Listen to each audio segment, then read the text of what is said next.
video follows my YouTube video part 1, clay to plaster mold making.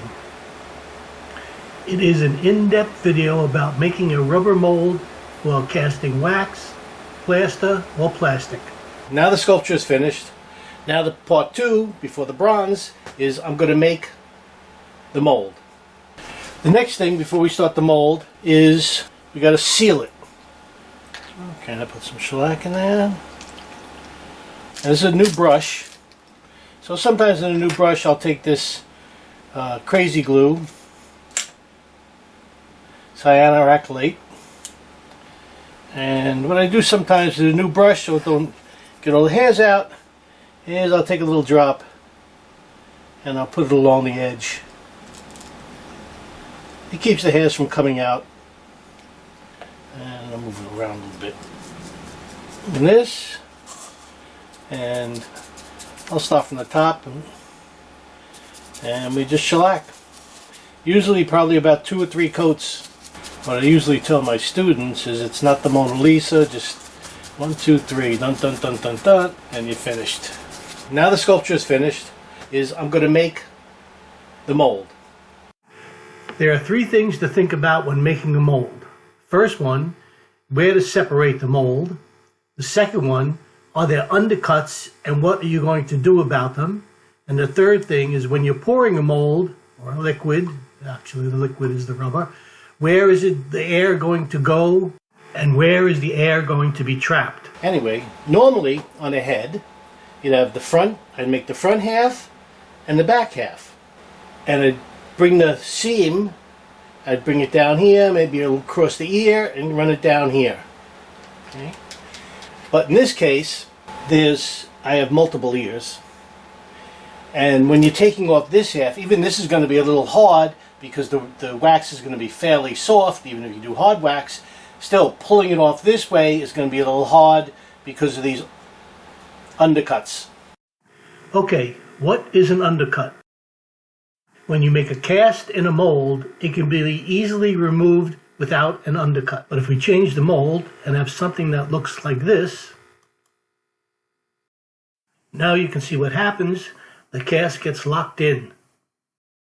These 2 sections lock in the top cast. These are known as an undercut. Here is a Santa candlestick holder. It's made in a 3-part mold. 1 seam, 2 seams, 3 seams. It's a 3-part mold. Each section is sculpted so that there's no undercut, so that each section can easily be pulled away. Here is a picture of a 4-piece bottle mold. So instead of making a complicated 4-piece, 5-piece mold, sometimes what we do is we make a rubber mold. This also means we don't have to change the sculpture to get rid of any undercuts. A rubber mold is flexible, and if there's an undercut, it can be easily removed. Where to separate a mold and how many sections. Now if I made 2 halves, there'd be a lot of undercuts here. And it becomes really hard to pull it off. So it's just as easy now. What I'm going to do is make this half. I'm going to make this half, maybe come down this ear a little bit so I don't have to worry about that undercut. And come down here, come across here. And then this half, I'm going to divide it. I'm going to divide this in half, so now when you pull off this part of the mold, I can pull it this way or this way or this way. I have a little more room to pull it off this way, rather than the whole thing just pulling out. I can wiggle it out a little bit easier. All right, so I'm going to divide it in half. So in essence, I'm going to have 1 half of this, then it's going to be 3 parts. That's 1 part, 2 parts, 3 parts. When pouring in the rubber, are you going to be trapping air? The next thing that's going to happen is if I poured the rubber from the top, if I poured the rubber down from the top, what happens is the rubber starts filling up. Think of it as water or air or whatever. So always when you're thinking about molds. So now the rubber would come up, and what happened is under here, because there's a hollow spot in here, under here it would get trapped, the air. If the air gets trapped, there's no rubber is going to go in the bottom here. Here I filled a jar and turned a smaller jar upside down. And the air inside the smaller jar is trapped. The same thing with inside the ear. As soon as it flowed under here and start flowing up, it would stop right there because there's still a little bit under here, but it would stop because no air would get under there. The same thing would happen here with the nose. As soon as it hits the nose this level, it would stop. The mouth would go in, except for the top of the mouth. The roof of the mouth, by the lip that goes up, it would stop there too. So, most cases when I do a head like this, I'm going to pour in from this direction. I'm going to pour from this direction. So that would mean the rubber would fill this way. So you have to worry about what's going to be trapped, what air is going to be trapped with the rubber or water or any liquid coming in this way, what air would be trapped. And if I look up here, nothing would be trapped. The only thing that would be trapped that I can see is maybe in here. So I'm going to bring this mold down this way and across here because it might get trapped here. So I'm going to bring the mold across here, you'll see. And the other thing is inside the ear. So inside the ear might get trapped, okay? Because this goes in more here, so the air might get trapped in there. The nose would fill, again, because it's coming this way, so it would flow in. The mouth would no problem, because all the air would flow out.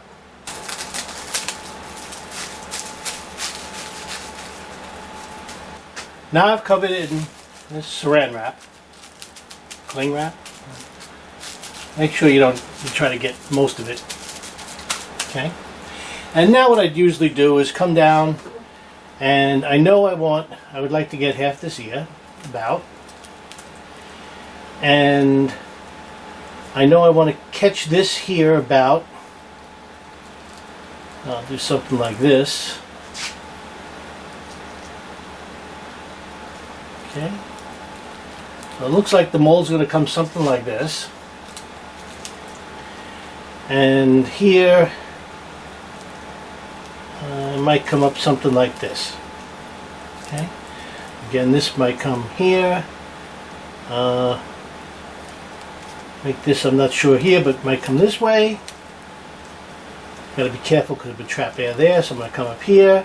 And this right now, I'm just going to do this. And on this side, on this side I have on this side I don't want to catch, I won't catch air here, so I'll probably come up here someplace. I might catch air here, so I'm going to come down this way. And come down on this way. And here I have this ear here, so I think I'm going to come up here, come up this way, and just come along here. It's not going to happen right now, but later on. I have some writing here. So I really don't want to go past that writing. I would like to catch that writing. There's some writing here. So what I'm going to do is I'm going to split this mold here because it's a little easy to chase later on. If I don't come, and I'll just do half, something like that. Now I put Jimi on the base. I put a little towel here to soften it. Why not? No reason why not. And I also blocked it so it can't move. The other thing I did here, if you can see, is I put a base here because this is supposed to be flat. So it's easy for me to put the base here, and I just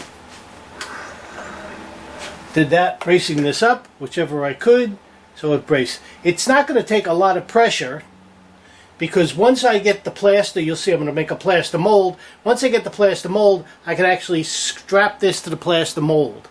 And once I strap this to the plaster mold, it'll really hold it in its place. But all this really is I put all this wood here because I want to build up clay, but I don't want to make this whole thing clay. I can use this leftover pieces of wood to block it up. I started putting some water clay around, and then above the water clay I started putting some plastic sheeting, some saran wrap, because the next thing I'm going to do is use this stuff called Protolina. I don't know. They used to call it clean clay, but so you can possibly look up clean clay and see what they make. This is like a new manufacturer, and they call it Protolina. It's not quite an oil. I think it feels like it's almost made with Vaseline as a clay, as a base. I don't know what it's made of, but I usually like it. Now I'm going to take this and I'm start going around, and you'll see I'm starting to put that directly where the seam should be. Now you notice I put the clean clay, Protolina clay. By the way, this clay has no sulfur in it. That's the thing. It has no sulfur, and so I started using it when I made molds. It's a #1, so it's really soft, and if you're using a lot of urethanes, it's not going to inhibit it because there's no sulfur in it. Anyway, so I separated the line about where it's going to go, pretty close, about where it's going to go. And I didn't put any mold markings yet, or registration keys yet. But you notice this clay is on the bottom, and I separated the clay. What's going to happen is, because it's taken some time to make the mold, the clay is going to shrink. This is not going to shrink.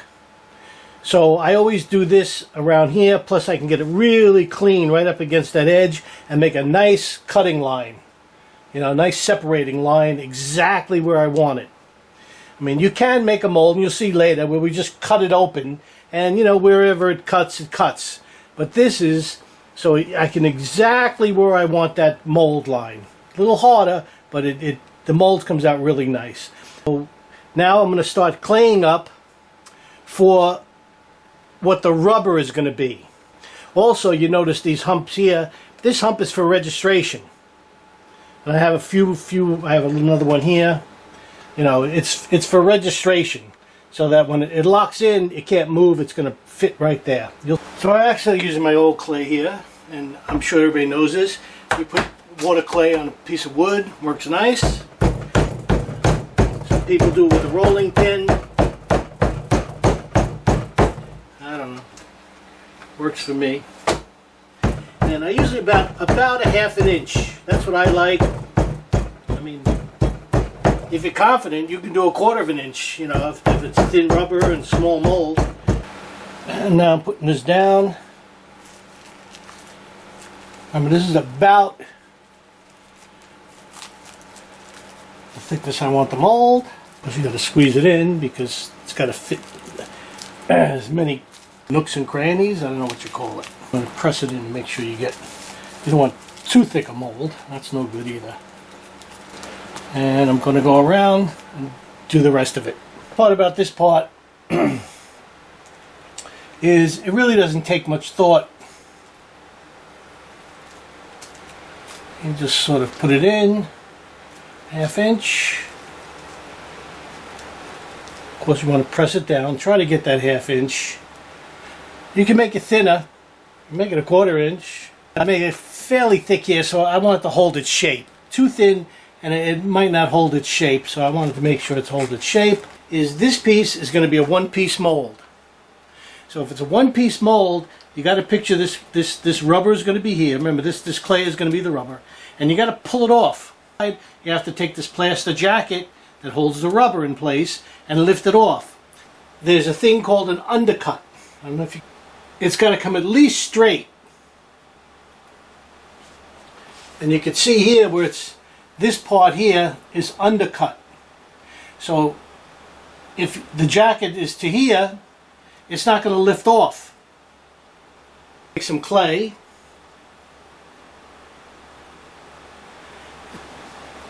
Okay. here, and you want to get that undercut off. Sometimes I can scrape a little bit off here, put it down, but you want to make sure now, at least like this, so this can come up. Okay? If it's undercut like in this section, here it's an undercut, the jacket can't pull off. It's going to get stuck here, especially when the rubber. So what I'll do is I'll fill this in. Okay, so now you can see there's no undercut. Okay. So I'll go around now and take out all the undercuts. Remember, it's really just a question of lifting this off where it don't get stuck.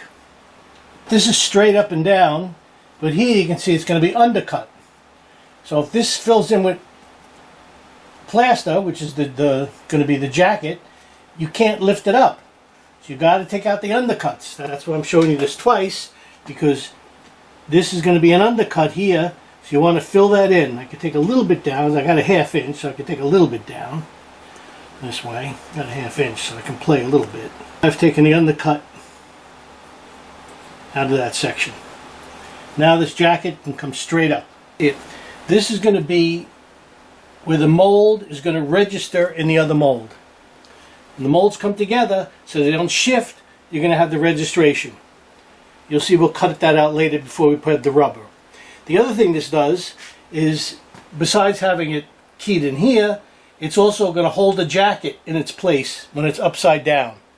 It's hard to explain, but we're going to put in keys here so that this jacket will fit in. You don't want it flopping out by the time you put it together, so we're going to put a little rim here. The other thing I wanted to make sure to show you is this is coming in. Right? You can go straight, but I'd like to do a little in, because remember, this is still got to pull out of the jacket. Okay, so here you can see I did the registration. Remember, what's going to happen now is this is going to be all plaster. So this rubber, remember, this is what the rubber is going to be. The rubber is going to fit into the plaster so it'll stay. I didn't do here. Remember, it's got to register, so it'll help register if that's the spot where it goes in. It'll help register it. Same thing, I did it over here. You know, it'll help register it. And I have another spot here where it'll help register it. You can see here, I didn't make it perfect. Right? What happens is, when we do the plaster jacket, I can scrape and take it off really easy. Faster than I can to clean up the clay. Plaster jacket is going to be made here. Plaster jacket. So the plaster jacket is going to fit into the next plaster jacket. I did it along here too. Right? You'll see when it's made that the plaster jacket is going to be made to here, and this part is going to be hollow. The next part is going to come into it, so it registers the jacket to the jacket. Okay, this is to register the jacket to the jacket. This is to register the mold inside the jacket. Okay, that's what's going on here. You need to pour holes. I'm going to be pouring the big spout, and it's going to flow down and come up, and you need a good air vent. That's a good air vent. Plus what happens is I'll pour it to this level, and just in case it leaks, I have a little bit extra to go, you know, in case it leaks for some reason. I also added these sections here because later on you'll see I want to put bolts in here, and when I put a bolt in here I want to make sure there's a little more plaster here so I can bolt it together, bolt the mold together. I like to use bolts. The last thing I'm going to do is I want to make sure, once this is covered, I can't see where I am. So I'm going to do this to make sure I come to this line. I don't want to go over to this line. Okay, so everything's laid out now. I'm going to be using Hydrocal. Sometimes I use Ultracal 30. It doesn't shrink as much, but here I have Hydrocal, so I'm going to use the Hydrocal. And obviously I have my buckets. I'm going to do two, one to put the first coat on, and then I'm going to do with the burlap that goes next. And here we have the burlap, and you notice I cleaned up. Remember, a clean shop is a happy shop. Okay, so now I'm putting in my plaster, and you want to make it look like almost 50-50. Okay, so you know it's about 50-50. And I'm not going to keep the camera on, but I'm going to let this sit for 3 minutes and then mix it for 3 minutes, and then I'll be on to the next step. A little scoop. I'll put it down here. Maybe try to run it down here a little bit. Remember, all I'm doing right now is I want to get a little bit of plaster on there, because I'm going to be doing 2 layers of burlap. You know, you don't want the burlap on the clay, you want to get a nice little coat of plaster here. Nice thing about doing it like this is it's easy to make this mold. If this was standing up, it's not so easy to get the plaster on there. You have to throw it and brush it. And this is much easier. Got this, now I got a nice thickness on there, about 1/8 of an inch, maybe 1/4 some places, getting a little thicker. I want to run it down here a little bit. Well, actually, I want to run it down there. Remember, that's a good spot there. I want to run it here. Also going to come up this way a little bit. I'm going to come along here. Now it's starting to almost set. So I want to catch it before it sets. So before it sets, I'm just taking this and just wiping down the plaster. Once I do that, then I have plenty of time to start working on the rest. Just what I have to do with my burlap, I'm making my nice little neat edge. Okay. Okay,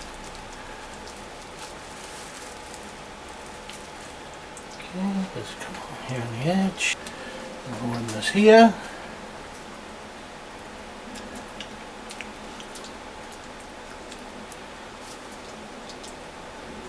A small piece here.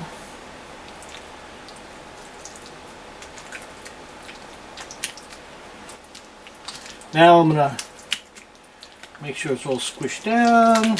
Okay. And I'm going to go for the second. Big piece along here. That's the bottom. I'm pretty much going for my second layer now. I'm going to fold it. And fold it again. So now it gives me a nice edge. And I'm going to put this right along the edge.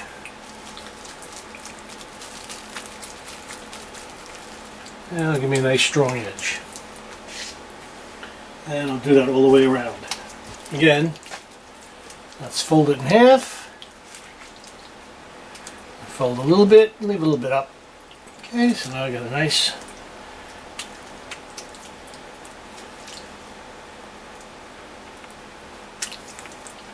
I'm going to use halves now. Okay, another half here.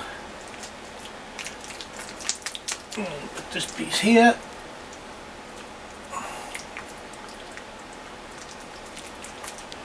And we got there. I'm going to do here with another piece. The shell is just to hold the rubber in place. That's all. It's not really taking too much pressure. It's just there to hold the rubber in place. Okay, here's the bottom. Remember, always make sure your burlap is all covered. You don't want pieces of it showing. I'm going to do a piece here just in case it's coming up here. Not sure if we got that. Okay. Now what I want to do is definitely rub this. Now I can rub this fairly hard. The other one's set. The other thing is set together. I'm going to rub this, make sure it's all at pores. Okay, I'm going to clean my hands.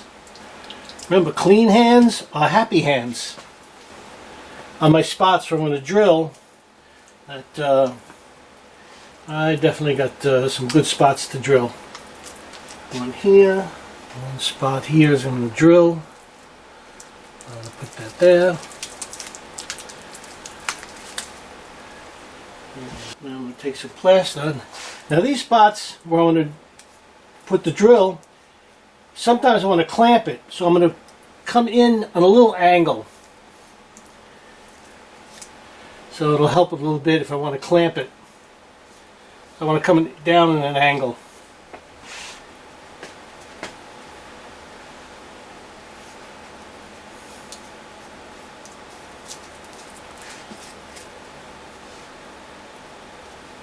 I'm also going to add a little bit here, and we want to clamp that board down. So I'm going to put here, and we want to clamp the board, so I want to make sure I got a clamping spot here, not if I want to clamp it later on. Usually 2 spots are good if we want to clamp it. If your plasters get a little bit hard, if you take it and mush it, you still can work with it a little bit. This wasn't so hard, but I just wanted to show you that. It was a neat trick. It just now is just made a jacket. Remember, all this is really going to do is hold the rubber in place. That heavy or that thick. These spots have to be pretty good because you're going to clamp it together. Trying not to hurt this edge. Okay. We'll try to pry it on this clay part here and see if I can lift it. And she's lifting. So I'm going to try it on this side. She's lifting nicely. I'll take this piece off so I can try to lift it that way.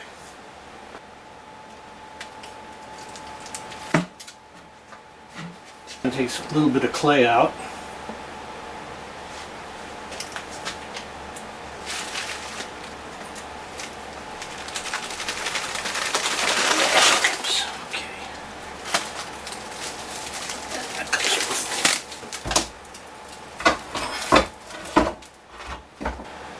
Now most of this edge is intact, which is important because this is where we're going to close it and pour the rubber. I'm going to take this bucket, and this inside clay we want to keep because pretty much this inside clay is going to be the amount of rubber you need. Because you have to know how much rubber to pour in here. This is the way you do it. And you put it in the bucket. The nice thing is the water clay does not stick to the plaster. It comes right off. So now you can see I have this water clay. This is about how much rubber I need. So I'm going to mark it. Okay, next step is I'm going to clean up the mold. Now you really want to be careful with this edge because this edge is hopefully going to hit the clay. You know, the clay is going to be here, you know, so it'll stop the rubber from going past here. So you don't want to really hurt this edge. This is nice. This is actually a Japanese rasp. It's like files or like, but this is Shinto. Okay, it's made in Japan. It's nice. It's got a fine edge and a rough edge. Really works good with plaster. So that's pretty good. These just come right out.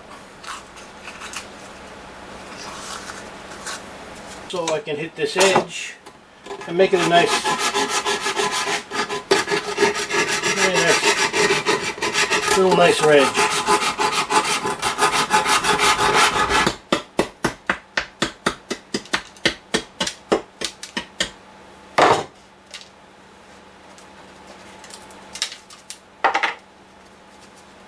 Oh, I use a scalpel. It's really nice. Okay, just don't cut yourself. Okay, what I can do now is I can clean this up. If there's little hunks in the clay, it takes 1, 2, 3 to take it out now. That's why I don't go crazy working on the clay, because I could just go like this and just clean up any bumps or anything. Yeah, so I can just take this down, and if I want, I can clean this up. Take a tool like this, and I can just run down this edge and clean this edge up this way. Or I can use this on here and just scrape it so I get a nice edge here and here.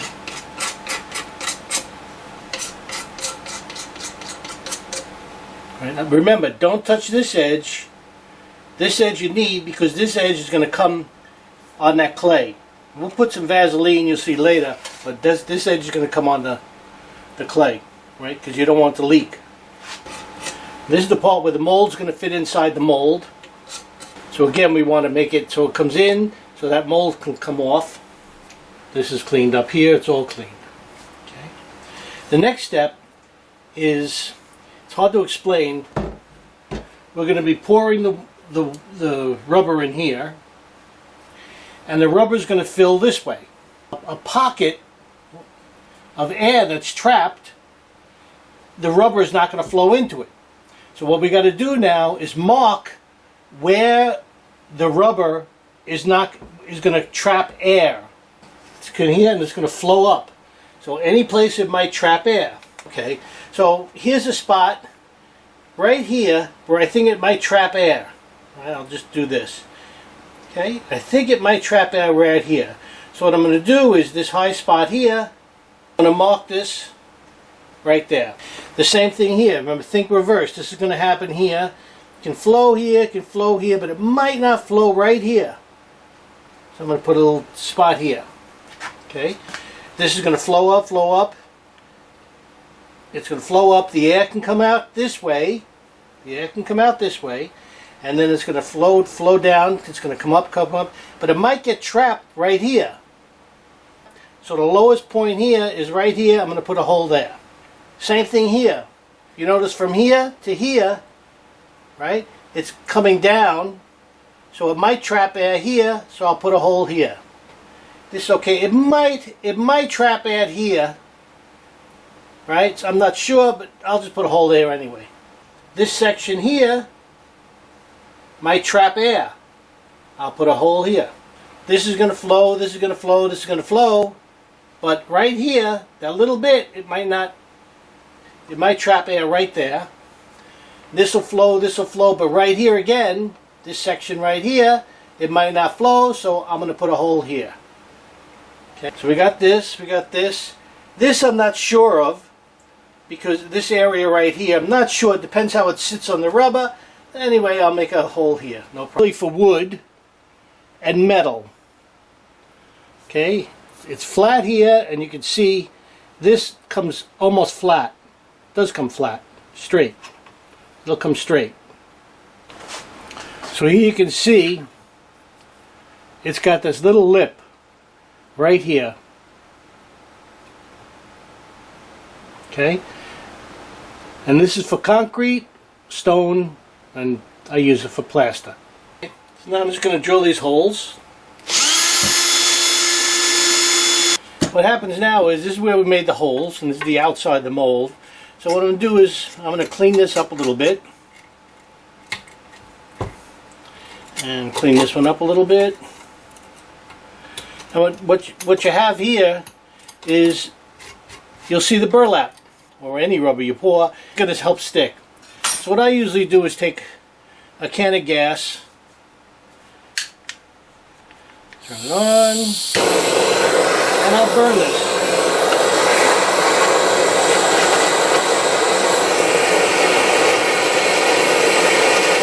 I'm going to take the shellac. Now you really don't have to do this, but I like to sometimes double separate.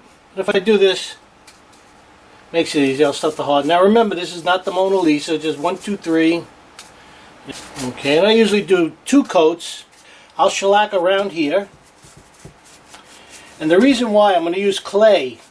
And if you put the shellac on, the clay is going to help stick better. It'll help stick the clay on there. As well as I'll go around this edge, because I'm going to have to clay this up so it don't leak. As well as I'll do a little bit on the outside of these holes. Now I got to prep for the pour. Take off this plastic. I'm going to take a razor blade, sharp razor blade, and I'm going to cut it just carefully.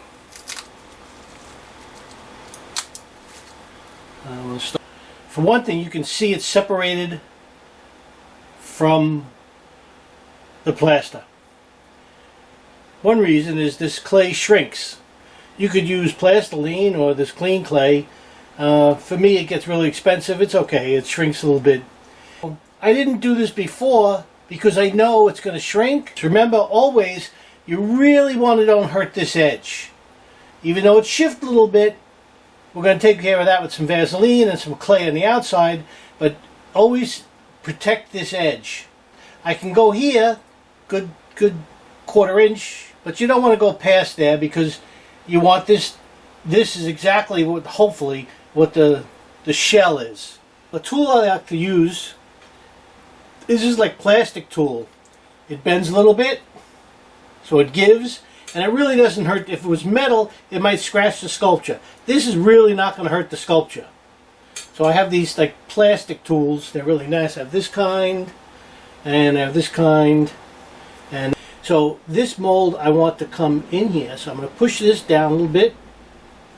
The reason I do this step is I can predict exactly where I want this mold to separate, the parting line. I know I want this parting line right here. Okay. Sometimes what I'll do is, because I don't want to leak, I'll make sure I really pack it in here, because there's going to be a lot of pressure from the rubber, so I want to make sure it's really packed in there good. It's a lot easier cutting this, but the difference is I can predict exactly where this seam is going to be. If you can see where the seam is going to be, it might be a little easier to chase it or clean it up. Come along here, and I want to come along here, this section. I can split this cloth or his shirt, and I can go right down here. Like I said, this I can predict exactly where I want this to separate here. The other thing I didn't talk about is right angle. Whenever you make a mold, you really want to come off this at a right angle as best you can. In other words, if you have a right angle, you can see this, if you have a right angle, right, obviously you got a lot of mass here. And then you got a mass here, so it's like you can pull this off. If you have a thin angle, well, this piece of rubber here is going to be really thin, so it'll wobble. So you really want to try to get a 90-degree angle when you come off these pieces. Sometimes you can't, you try. You really try to not make it really a thin angle. If it's thicker, the mold is thicker, you know, it'll seat better. We're going to have the rubber that's going to come here. We're going to put the shell on top of it. What happens is, this is nice and smooth here. We want this rubber that's going to be poured here, and the rubber that's on the other side to lock in. It'll lock in over here, but we want it to keep from shifting. We want to make sure it don't shift when it's... So the best way to do that is to put a key here. Now what happens when this rubber sits in the other rubber, it locks in. Okay, between here, I'm going to leave a little space. Yes. And I'm going to come in here.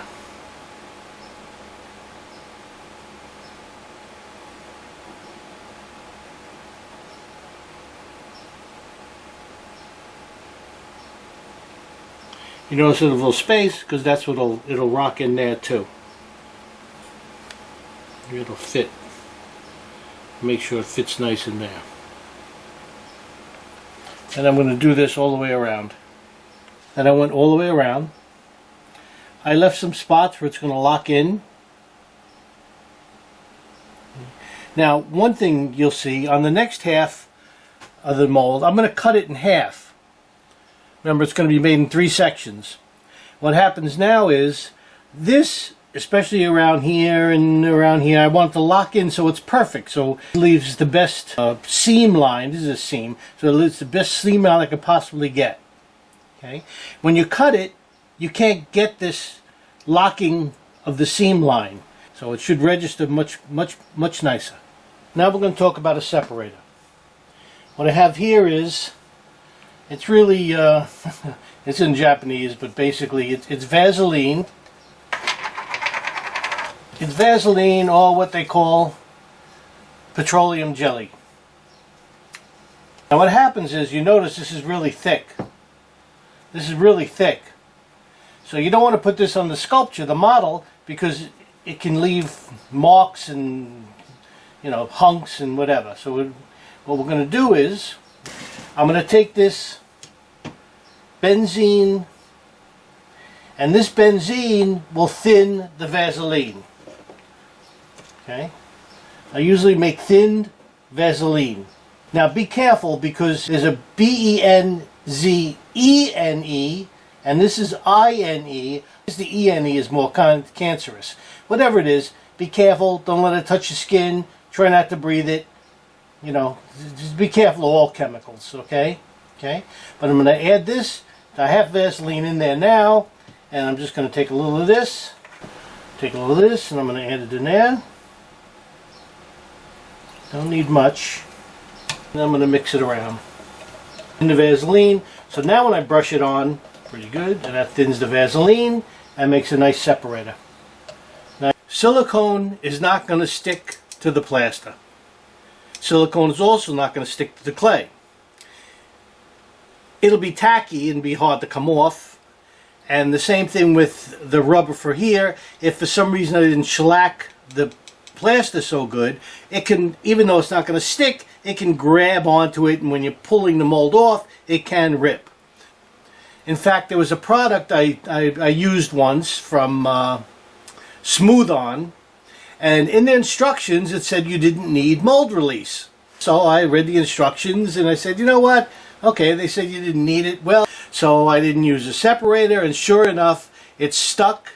And when I pulled it off, a section ripped. It was a thin section, but it ripped, and the mold was no good anymore because it was too big a piece that ripped. And I called the company and said, you know, I made this whole mold. I spent all this money for the rubber. You know, they wanted me to send the mold back and show the ripped part and blah, blah, blah.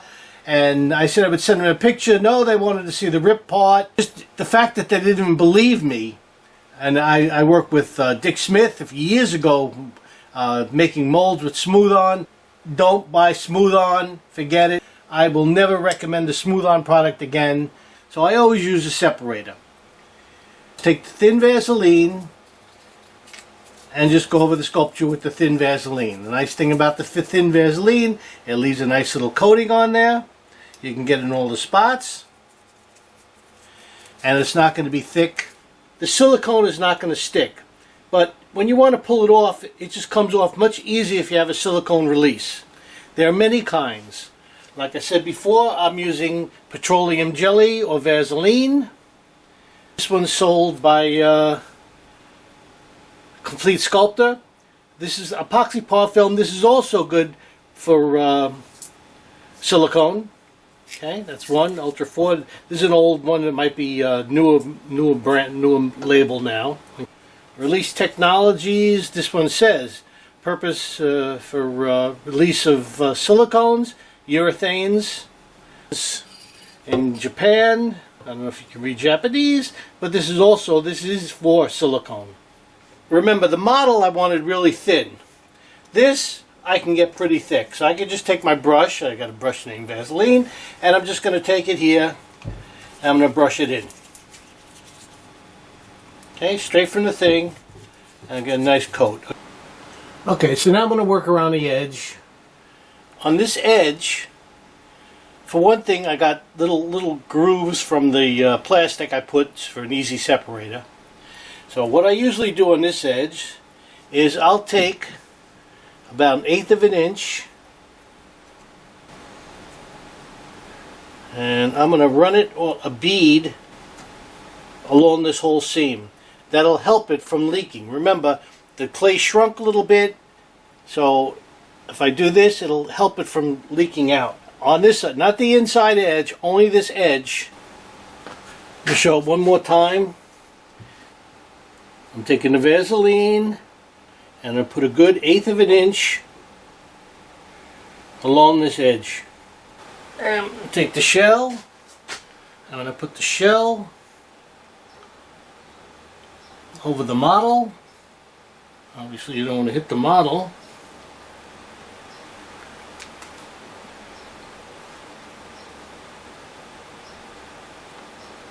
Now you can see obviously it's clamped down.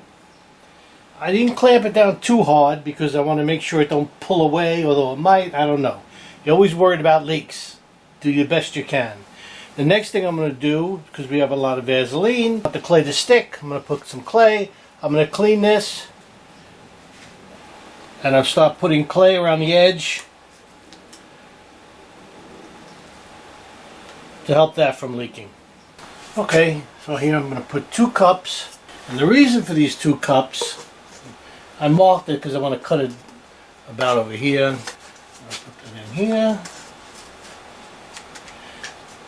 And put some clay around. The reason for this is, in case it leaks, I'm going to pour it to here. Sometimes it leaks a little bit. So if I pour it to here, obviously it's going to settle to here. And then it has a lot more to here, this much more, if it leaks. And this is a vacuum machine. This is one I bought. It's fairly inexpensive. It's a really good product that's made by this company. I bought it a few years ago, so I'm not sure if they're still in business. But basically it's a vacuum machine. What you do is turn it on and it's going to suck the air out. And what it does is, that's exactly what it does. That's the vacuum machine itself. 6 CFM. Okay, works really well. And this is a chamber. That's called the chamber. And I'm going to put the pot in there. I'm going to put one of these bowls in there. And what it does is it's going to suck the air out of the silicone. Now you don't have to do this, but if you take the air out of the silicone, it makes it a better rubber because there's not so much air in it. Less easy to tear. Less easier to tear? Less easy to tear, okay. And what I did here was, I took the other bucket and then I measured and I filled it with water and I marked the water level and then I marked the water level on here. No water in it, of course. And then I'm going to put the rubber into that spot. So here we have the silicone. This silicone's a 2-part mix. And it's from a company called Silicones Inc. And I recommend them highly. They make a number of silicones. This silicone is actually called GI 1000. They make a number of them. This company was so good that when I called them to get a data sheet because I was shipping it by air, they said they'd send me this, but since I'm shipping it, they also said, we'll send you a top, 2 tops, brand new tops, because I'd previously used some of this in New York, and I wanted to take the rest to Japan. I said, well, okay, how much is the new tops? He goes, oh, it's nothing. We'll just send them to you. And that's a good company. Silicone Inc. Terrific. They make all different kinds of silicones and mold making rubber. And like I said, they just, without even doubt, they sent me new tops to put it on for shipping. That's a good company. Now I've opened up the silicone rubber. On the top they do have a pour spout. But I know it takes a really long time to pour it out. Of course you got to pop a hole here and pour it out, right? But I don't do that anymore. The fastest way I find, and I'll dip it in like this, bring it up, bring it around, put it in, scoop it down. This I find, this way is definitely the fastest. There's O-House scale. The big thing with this is your measurements. This is obviously, if you want it a little heavier, that's 500. These are 1,000. The scale has seen many years of active service. Anyway, the big thing on this one is this back here is called a tear weight. What this tear weight does is when you put something on it, okay, you can still see it. When I put this on it, I'm going to weigh now what that bucket is going to weigh.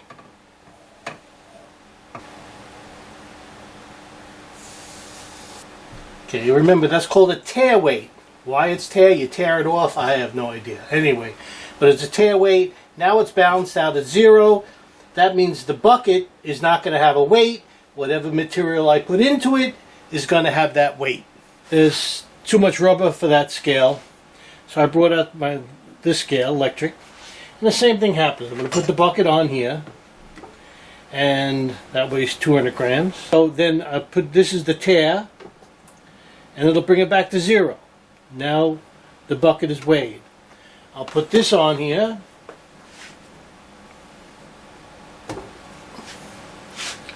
And it shows that the weight of the rubber is 3,540 kilograms. Okay, now this is 10 to 1, so I'm going to use 354 grams of catalyst. It's 10 to 1. And again, make sure you shake this good. Okay, so I'm going back to the scale just to show you how to use it. That's 0. We take the tare weight.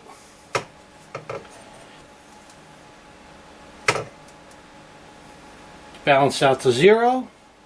Then we need 354. So 1, 2, 300.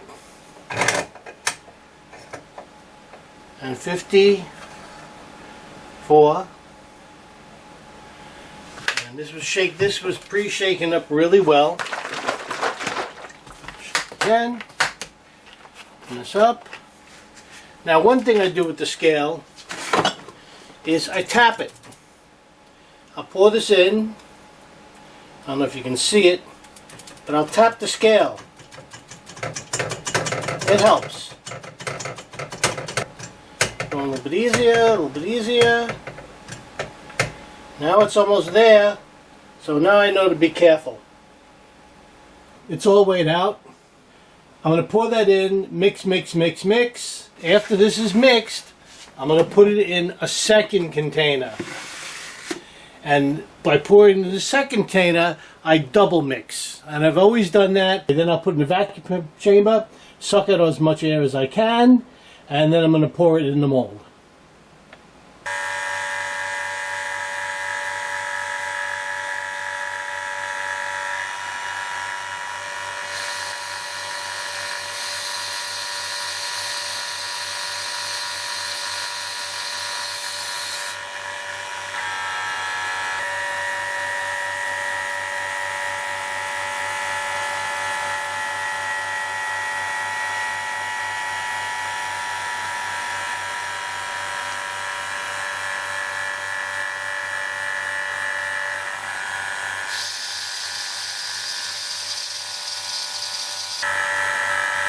The reason I'm doing this is because it comes to a level, it'll just go over it. So if the air's out, now it's going to get the rest of the air out. But you can't just leave it, because unless I have a bigger pail, little pot, it'll just bubble over. Now it's finishing. You don't have to do this step. I've made many molds when I don't do this. Just mix it and pour it, and it will be fine. Now that most of the air is out, I'm going to stop it now because I still got to pour, and I want to make sure there's just enough working time.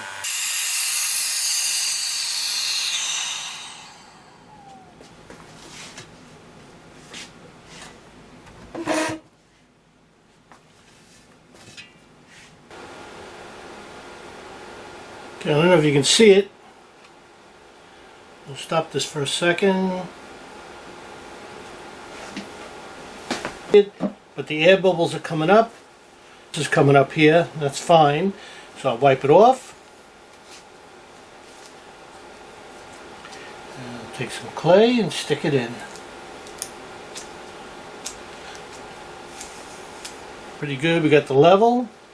I'll take this, wipe it off. You notice I put the clay right there when I'm doing it. And just stick that there.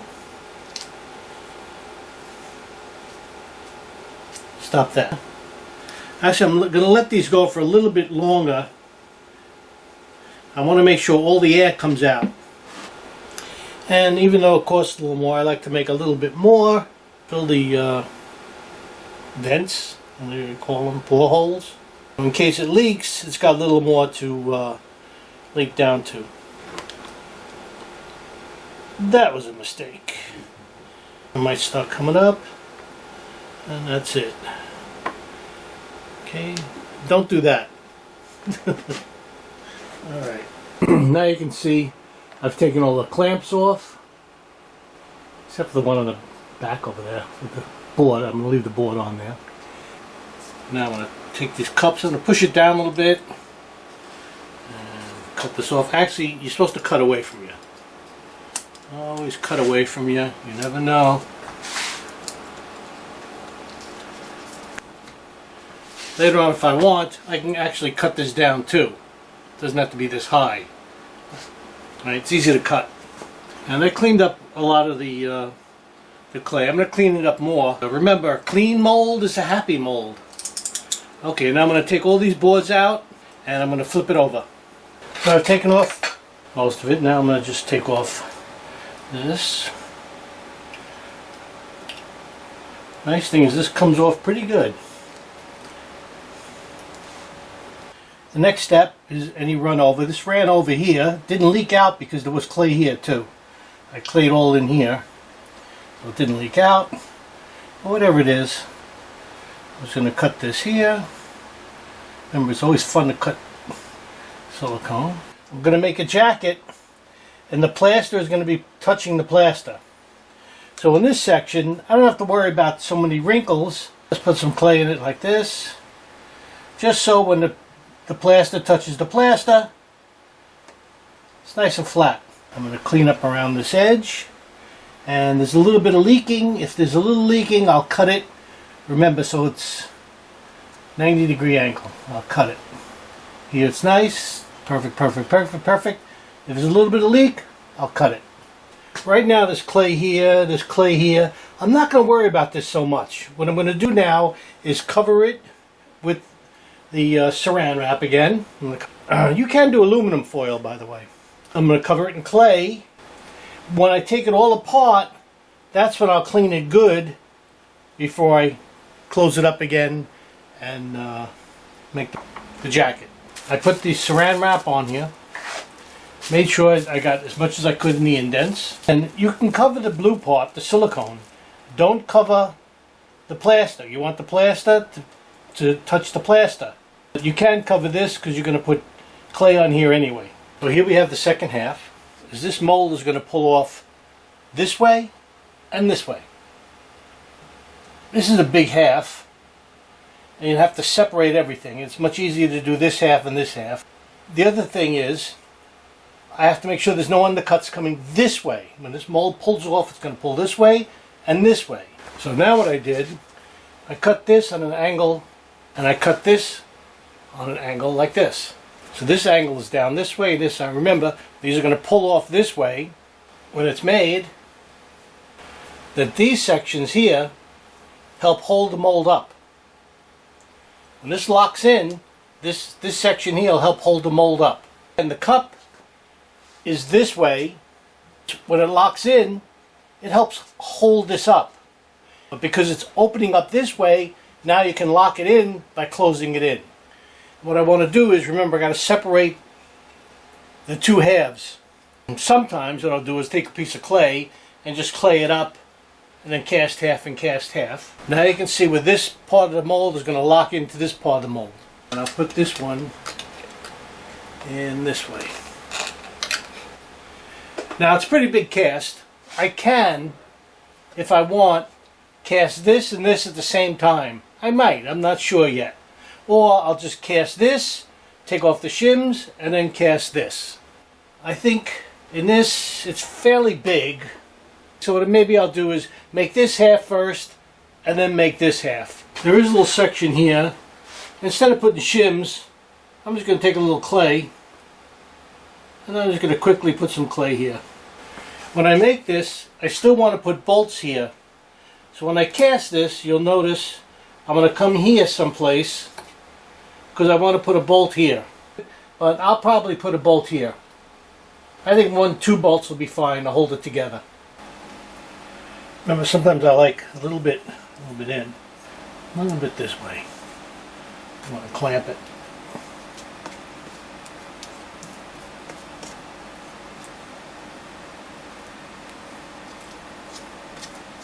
Okay, done deal. So I waited for this other half to get warm, hot, and now I'm just going to take off the shims. Now you could do this, there's a thing called stearic acid. You can look it up, stearic acid. You could do it with that too. That's another way to separate it. While I'm waiting, there's no reason why not to put a little bit here. I didn't do it on the other side, but since I'm waiting.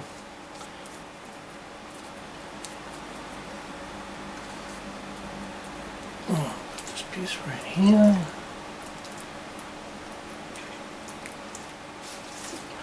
That's it.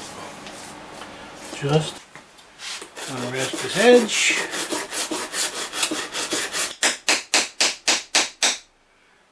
Don't go too much because you don't want it to leak. So I got a crack. Once I get the crack, I can follow that crack. And pretty much. Okay. And take it off.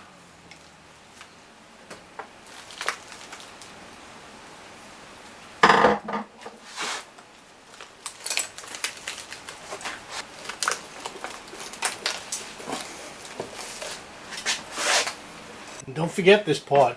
I'm going to take the bucket again, and all this clay here, this is going to be the rubber. And every once in a while I'll forget to do this, but that's a very important part. You want to know how much rubber to use. It's cleaned, and right now I put together 2 halves just with a C-clamp, because now I want to drill my holes for the air escaping. Remember, it's going to be water going to flow in here and it's going to flow down this way. Here's a good example. This here is going to trap air here. Just in case, I'll put a hole here. Here, from here to here, it might get trapped. Put a hole right there. Once this starts filling up, this hole might not be allowed to allow a lot of air to get out. So what I'll do generally is put a hole here and maybe put a hole here. In other words, this hole, when I'm filling it, might get filled up, but not let any, that means once this fills up, it's not going to let so much air out, so I'll let air out here and here.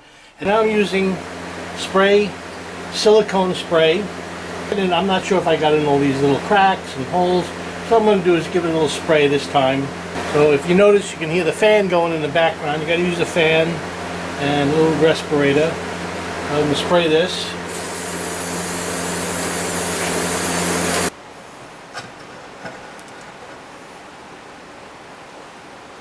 So I put a little Vaseline on the other side, not so much this side. This is all separated here. And the good news is this is not going to really leak as much as the other. I put a little bit here. Put this side on. The next thing I'm going to do is take the clamps and clamp the whole thing together. Okay, I wanted to show you this part. Inside the ear, there's going to be a bubble. So what I'm going to do is, I'm raising this side. I'm going to raise this side so that the trap air will run in, and this mold will run in, and then I'll lower it down. Once it fills, I'll lower it down and lift the other side and let it run in that way. You can tell the level is pushed back. Normally from here to here, so I lifted it back this way. Now I say I rocked it the other way, and I poured the mold, and now I'm waiting for that to settle a little bit, and I'm going to put it straight up again and then finish pouring the rest of the rubber. Wipe it. Now I know the air came up to there. I have this standing. You know, this is an important step. Sometimes I'm so excited to finish the mold and open it up, I forget this step. But before you do anything, you want to put in your area for bolts.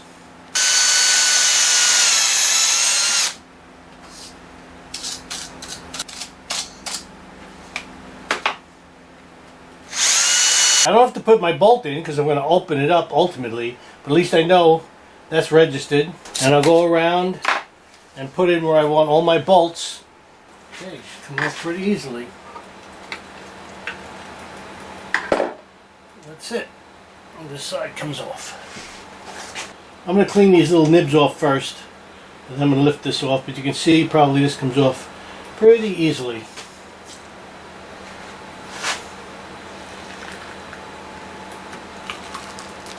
You can see I'm cutting these off right now. There's no reason for these to be this high, so I'm going to cut them back in the mold. Let's turn it. We're going to take off this half. Now remember this. Okay.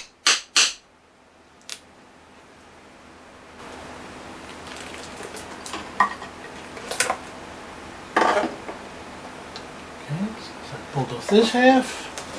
I'm going to cut along here because at least over here I want to pass some lettering. There's some lettering over here in the scarf. So I made a little mark here, so I'll start the cut here. Trying to come down the seam.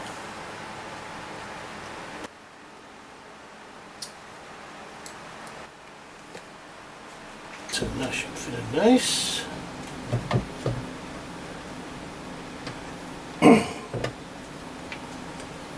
I just cut this and it works okay. What happens is you get these little bits. This might rip. You know, when you cut it, you can't tell exactly where you're coming. When you seam, you know, like I did the other half, you don't get this kind of stuff. And I'm going to put these two halves together. Nice thing, it's locked in, it shouldn't flop out. That's the nice thing. And put this on. I should go through here. Just take a bolt. This 1/4 inch wing nut. I like these wing nuts because you can tighten it down just by hand. Put a washer on here. Put it through here. Right now I don't have shorter bolts. I should put that on the list. Put this here. Wing nut, you can see it's got two wings.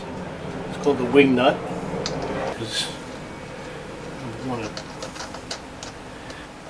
These are 1/4 inch bolts. Like a number 6 metric. I'm going to show you this mold seam. For all intents and purposes, it's practically nothing. Half. This on there, like so. Alright.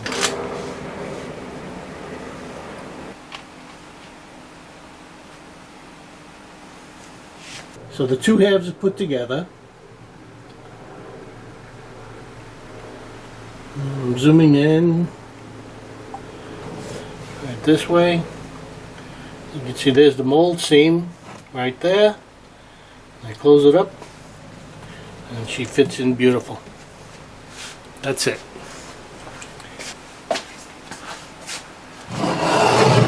There's the mold. The mold is made, the die is cast. I brought the mold to the Sakae foundry in Oume City in Tokyo, where Sakae-san cast a wax and then the bronze. After a cast, and you can see the nails to keep the inside and outside together, and of course the gates and the vents. And here we got a little bit of flashing. It's still a great cast. And now we're going to start chasing. I always chase and finish the sculptures myself. In this video, I'm not showing how I chase a sculpture. I do have a YouTube video, John Lennon bronze sculpture, chasing and casting, if you'd like to see how to chase the sculpture.